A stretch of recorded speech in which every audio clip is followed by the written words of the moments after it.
Hello সবাইকে, রিমিস drawing ওয়ার্ল্ডের নতুন একটা ভিডিওতে সবাইকে অনেক অনেক স্বাগত। আজকের ক্লাসের ছবিটা মূলত আমার ছোট্ট ভাই বোন যারা সবে আঁকা শুরু করেছে তাদের জন্য।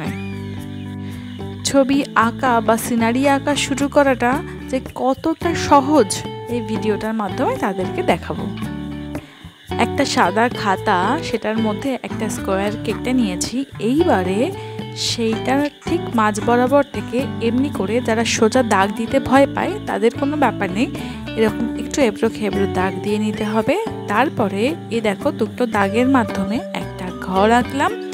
এইবারে কিছু এলোমেলো দাগ দিয়ে কিছু ঝোপঝাড় বানিয়ে দিয়েছি। এইবারে ঠিক তার গায়ের উপর থেকে এরকম দুটো দাগ দিয়ে একটা গাছের গুঁড়ি, আর এরকমভাবে আবারও এবড়ো খেবড়ো কিছু দাগ দিয়ে গাছের পাতা করে নিলাম। গাছের গায়ে ছোট ছোট কিছু দাগ দিচ্ছি।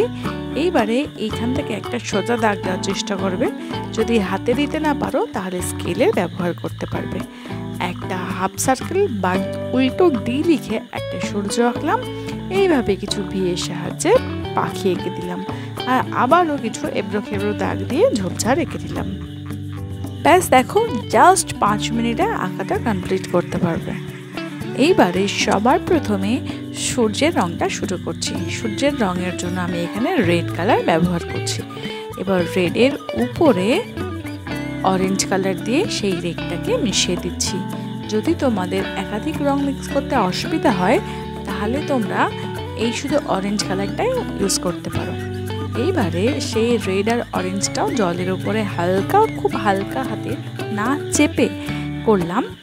আর এই যে এখানে ক্রোমিওলো ব্যবহার করেছি, ক্রোমিওলোটাকেও উপরে একটু মিশিয়ে দিয়ে জলের উপরে বাকি দুটো রঙের সাথে মিশিয়ে দিচ্ছি। এখন এই যে জলের যে আসলে বেস কালারটা আছে সেই স্কাই ব্লু কালারটা দিয়ে জলের বাকি অংশটা খুব হালকা হাতে ফিল করে নেব। এই যে ছবিটা আঁকছি, এই ছবিটা এতটাই সোজা, যারা সবে আঁকা শুরু করছো তাদের জন্য এটা খুবই হেল্পফুল হবে।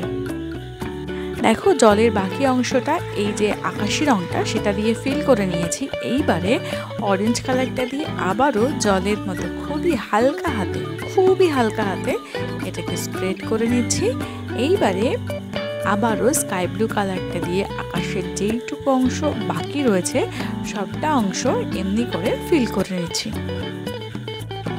যদি আমার ক্লাসগুলো তোমাদের ভালো লেগে থাকে তাহলে অবশ্যই সাবস্ক্রাইব করে আমার পাশে থেকো, আর তোমাদের কেমন লাগছে সেটা অবশ্যই কমেন্ট করে জানিও।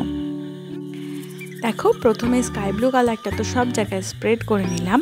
এইবারে কোবাল্ট ব্লু কালারটা দিয়ে খুবই অল্প বাস উপরের অংশটুকুনি একটুখানি হাইলাইট করে দিচ্ছি।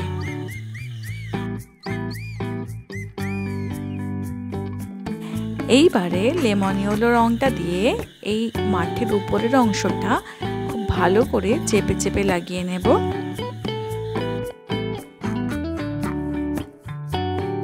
লাগানো হয়ে গেলে হালকা সবুজ বা লাইট গ্রিন রংটা দিয়ে এই ইয়েলোর গায়ের উপর থেকে খানিকটা লাগিয়ে নেব।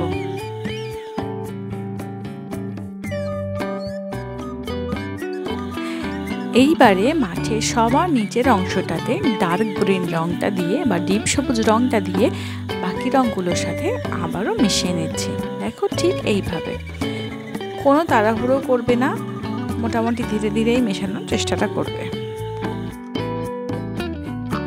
এখন হালকা সবুজ রং দিয়ে নারকেল গাছের সমস্ত পাতাগুলো আগে ফিল করে নেব।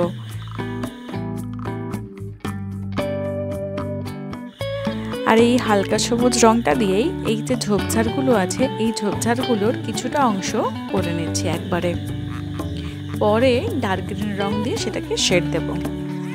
এইবার যে ডার্ক গ্রিন রংটা নিয়েছি সেটা দিয়ে সবার প্রথমে এই যে নারকেল গাছের পাতার নিচের অংশগুলো যেখানে একটু বেশি সবুজ দেখায় সেইগুলোকে করে নিচ্ছি। এবার প্রুশিয়ান ব্লু বা ডিপ ব্লু রংটা দিয়ে আবারও সেই ডিপ সবুজের ওপরটাতে একটু হাইলাইট করছি যাতে পাতাগুলো একটু ভারী দেখায়। আর ঘরের চালে করছি অরেঞ্জ, দেওয়ালে করছি অ্যাশ কালার।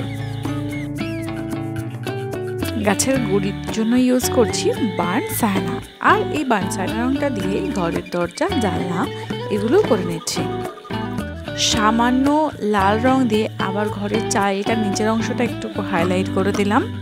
আর সব শেষে এই গ্লাস মার্কিং পেন্সিলটা দিয়ে গাছের গুড়ি, গাছের পাতা, ঘরের চাল এই সমস্ত কয়েকটা জায়গা একটুখানি ডার্ক করে দিচ্ছি, যাতে এই শেডটা একটু উঠে আসে।